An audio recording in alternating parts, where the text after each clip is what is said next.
Te doy la bienvenida a este espacio donde vas a conocer los principios básicos para lograr el bienestar físico y emocional.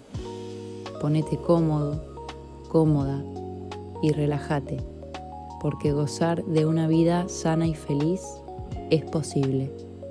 Esto es Paz Up, calma arriba, ansiedad abajo. ¿Cómo prevenir las enfermedades infecciosas? Numerosas enfermedades que aquejan a la especie humana son producidas por microbios. Cuanto más conozcamos acerca de estos seres microscópicos, mejor podremos defendernos de los que representan un peligro para nuestra salud o nuestra vida. Los microbios capaces de producir enfermedad reciben el nombre de gérmenes patógenos. Estos constituyen en realidad una exigua minoría en relación con las incontables especies de microbios no patógenos que existen en la naturaleza, muchos de los cuales realizan utilísimas funciones, pues intervienen en las transformaciones de la materia vinculada con los procesos vitales que ocurren en la Tierra. Muchos de ellos actúan dentro del cuerpo humano, sin producir daño alguno, desempeñando en cambio importantes funciones, entre otras la de impedir el desarrollo de las especies patógenas. 5 clases de microbios. De acuerdo con su forma y tamaño, los microbios se dividen en varios grupos. Los protozoarios son los microbios más grandes y de estructura más compleja. Miden entre 5 y 30 micrones, pertenecen al reino animal y están constituidos por una sola célula. A esta categoría pertenecen los plasmodios, productores del paludismo, y las amebas que parasitan el intestino. Más pequeñas que los protozoarios son las bacterias, que pertenecen al reino vegetal. Las hay en 5 formas de bastoncitos, que miden de 2 a 5 micrones de longitud y reciben el nombre de bacilos. Entre ellos se encuentran los productores de la tuberculosis, la lepra, la tifoidea, entre otros. Otras bacterias tienen forma redondeada y miden alrededor de 1 micrón. Son los cocos. Mencionaremos como ejemplo los cocos agrupados de a 2 o diplococos, productores de la neumonía, meningitis, blenorragia, etc. Y los cocos agrupados en cadenas o estreptococos, y los que se agrupan en racimos o estafilococos, productores de infecciones diversas. Las espiroquetas son microbios arrollados en forma de tirabuzón y dotados de activos movimientos. A este tipo pertenece el germen productor de la sífilis, llamado espiroqueta pálida. Por último, tenemos los más pequeños microbios capaces de atravesar los filtros especiales que detienen a los demás gérmenes. Son los virus filtrables. Sus pequeñas dimensiones los hacen invisibles al microscopio óptico, pero con advenimiento del microscopio electrónico, capaz de ampliar más de 200.000 veces las imágenes, ha sido posible visualizarlos. Las dimensiones de los virus oscilan entre los 10 y los 300 milimicrones y su característica común es la de proliferar exclusivamente en el interior de las células vivas. Numerosas enfermedades son producidas por virus. Varias infecciones comunes de la infancia, como el sarampión, la rubiola y la varicela. Algunas enfermedades leves, como el resfrío, y otras graves, como la parálisis infantil. ¿Cómo se produce la infección? Para que cualquiera de estos gérmenes patógenos produzca enfermedad, es precisa que logre invadir el organismo y proliferar o multiplicarse en su interior. La invasión del organismo no es fácil. Una cubierta protectora envuelve por completo nuestro cuerpo. Es la piel, que mientras esté íntegra y sana, resulta una barrera casi inexpugnable para la mayoría de los gérmenes. Las cavidades naturales del cuerpo se hallan revestidas de un epitelio mucoso que también se opone a la invasión. Las vías respiratorias se hallan cubiertas de un epitelio provisto de cilias vibrátiles, microscópicas vellosidades en constante movimiento que van expulsando al exterior cualquier elemento extraño que se asiente sobre ellas. Y numerosos gérmenes patógenos que son tragados con el agua o con los alimentos parecen bien pronto destruidos por el ácido clorhídrico del estómago. No obstante, una disminución de las defensas a nivel de las mucosas o alguna pequeña herida en la piel pueden permitir la penetración de los gérmenes patógenos. Afortunadamente, el organismo no permanece impasible ante la invasión microbiana. Por el contrario, moviliza de inmediato sus defensas en un esfuerzo por contener al agresor y encomienda a ciertos tejidos la producción de armas especialmente adaptadas para destruir al germen invasor. El microbio que logró sobrepasar las defensas exteriores y se encuentra en el interior del organismo es atacado de inmediato por grandes células conjuntivas o macrófagos que se movilizan hacia él a fin de devorarlo. Este proceso, por el cual ciertas células del organismo engloban en su seno los gérmenes, a los que someten a un proceso de digestión y destrucción, se llama fagocitosis. También, ciertos glóbulos blancos de la sangre, los neutrófilos, tienen la capacidad de fagocitosis y es frecuente en ciertas infecciones ver al microscopio estos glóbulos llenos de gérmenes que han devorado. Otros glóbulos más pequeños, los linfocitos, acuden por millares al lugar de la invasión y colocados lado a lado forman apretados cercos alrededor de los microbios, tendiendo a bloquearlos. Se entabla entonces entre el organismo y los gérmenes una lucha que es mayormente de carácter químico. Los gérmenes patógenos producen toxinas, esto es, sustancias de estructura química compleja, capaces de producir daños locales o generales en el organismo. Existen fundamentalmente dos tipos de toxinas: los endotoxinas, que permanecen dentro del microbio y solo actúan al ser liberadas por la desintegración del mismo, y las exotoxinas, que, ni bien son producidas, abandonan el cuerpo del microbio y se difunden por todo el organismo. Este, a su vez, produce sustancias defensivas destinadas a anular a los gérmenes y sus toxinas.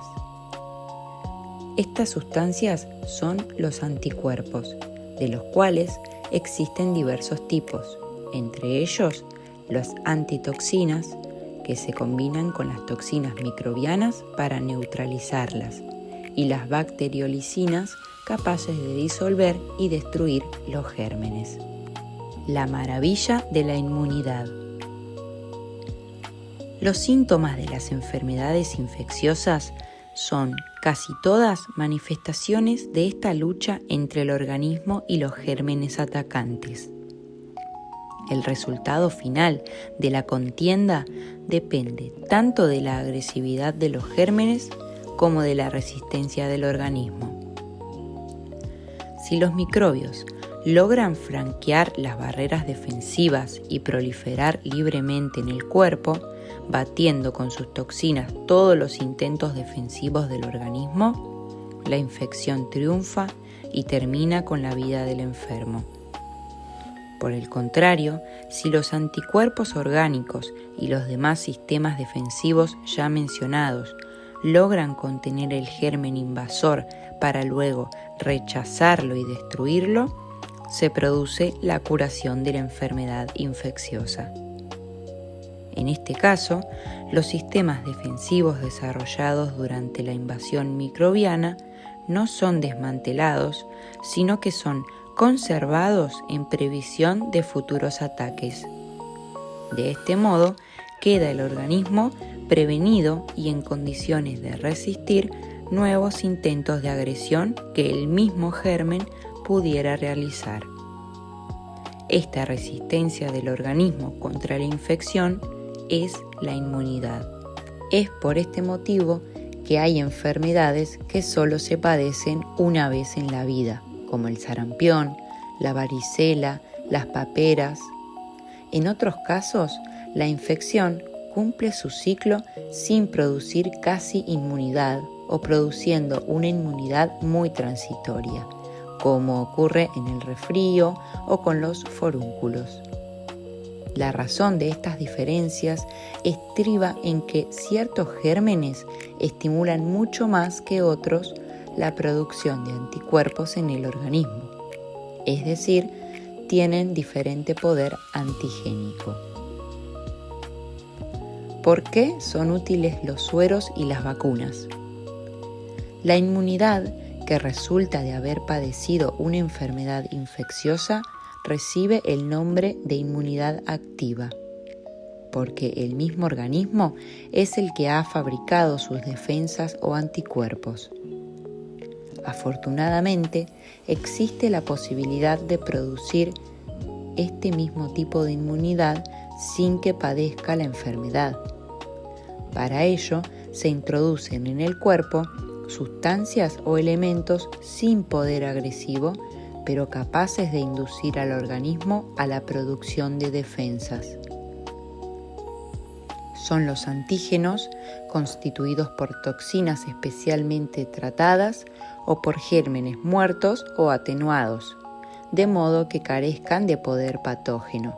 No pueden producir enfermedad. Estos conservan, sin embargo, su poder antígeno, capacidad de estimular la producción de defensas. A este procedimiento de inmunización se llama vacunación, y las vacunas no son otra cosa que los antígenos ya mencionados. Como es natural, después de aplicada la vacuna, transcurre cierto tiempo hasta que el organismo fabrica los anticuerpos y queda inmunizado contra determinada enfermedad. Si fuera necesario proteger rápidamente el organismo por hallarse en inminente peligro de una agresión microbiana o toxi-infecciosa, podrá recurrirse a la aplicación de sueros inmunizantes, con los cuales es posible suministrar grandes cantidades de anticuerpos ya preparados y listos para entrar en acción defensiva. De este modo se produce una inmunidad inmediata que, por no depender de las defensas elaboradas por el organismo, sino suministradas desde afuera, recibe el nombre de inmunidad pasiva. La producción de sueros inmunizantes es realizada inoculando a un caballo dosis crecientes de la toxina o el germen en cuestión. Poco a poco, el animal va adquiriendo una firme inmunidad activada contra el agente patógeno inoculado.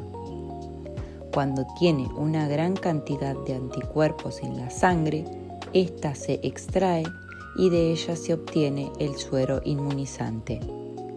También el suero de convalecientes contiene anticuerpos producidos por el organismo en su lucha contra la enfermedad recién padecida y puede ser utilizado en algunos casos como suero inmunizante. Los anticuerpos presentes en la sangre de una persona inmune son proteínas pertenecientes al grupo de las gamma globulinas. Como la gran mayoría de los individuos ha padecido ciertas enfermedades comunes de la infancia, en la fracción gamma de las globulinas sanguíneas de dichas personas hay anticuerpos. Por ello, pueden obtenerse estos anticuerpos extrayendo sangre de numerosos dadores adultos y separando las gamma globulinas de esa sangre a fin de utilizarlas como inmunizantes en casos especiales. ¿Qué es la profilaxis? La profilaxis es el conjunto de medidas que se adoptan a fin de evitar la enfermedad. En el caso de las enfermedades infecciosas, hay un conjunto de medidas de precaución que son útiles para prevenir cualquier enfermedad. Esto es la profilaxis general, que incluye, por un lado, el diagnóstico precoz, la denuncia obligatoria, la desinfección y el aislamiento del enfermo, medidas tendientes a evitar la propagación de la enfermedad por contagio. Por otra parte, la profilaxis implica medidas tendientes a aumentar las defensas del organismo a fin de que, aún expuesto al contagio, las enfermedades no se produzcan. Son de valor en este sentido los hábitos de vida saludable, la alimentación y la vestimenta adecuadas, el ejercicio, el descanso y la higiene corporal. Las medidas tendientes a evitar una determinada enfermedad constituyen la profilaxis específica. ¿Conviene vacunar a los niños? Durante la gestación, diversos anticuerpos presentes en la sangre materna pasan al feto a través de la placenta y producen en el niño una inmunidad contra varias enfermedades padecidas por la madre. Esta inmunidad persiste aproximadamente hasta los 6 meses de edad y durante este periodo es poco probable que el niño adquiera el sarampión, la escarlatina, la difteria y las paperas. Por el contrario, hay otras enfermedades contra las cuales el niño no tiene mayores defensas y es, por lo tanto, muy conveniente inmunizarlo mediante las vacunas preventivas. El recién nacido puede recibir por vía bucal la vacuna antituberculosa BCG. A los 3 meses de edad puede iniciarse la vacunación contra la parálisis infantil con 3 dosis suministradas cada 1 mes.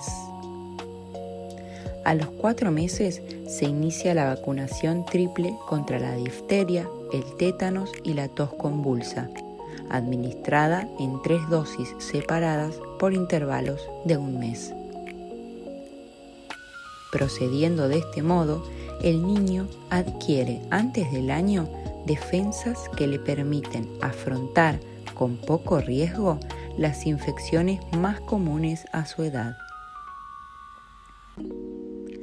Posteriormente, es necesario aplicar dosis de refuerzo a fin de mantener activa la inmunidad, tal como indicaremos al considerar la profilaxis de otras enfermedades en particular. Como es lógico, las vacunaciones preventivas no bastan para proteger la salud del niño.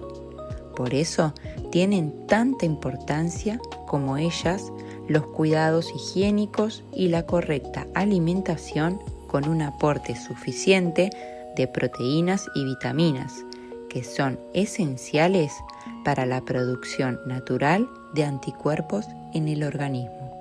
Te agradecemos haber llegado hasta acá.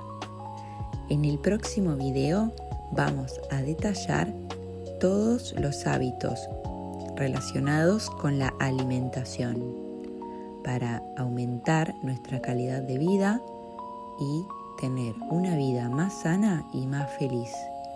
Esto es Paz Up. calma arriba, ansiedad abajo. Te agradecemos tu suscripción y nos encontramos en el próximo.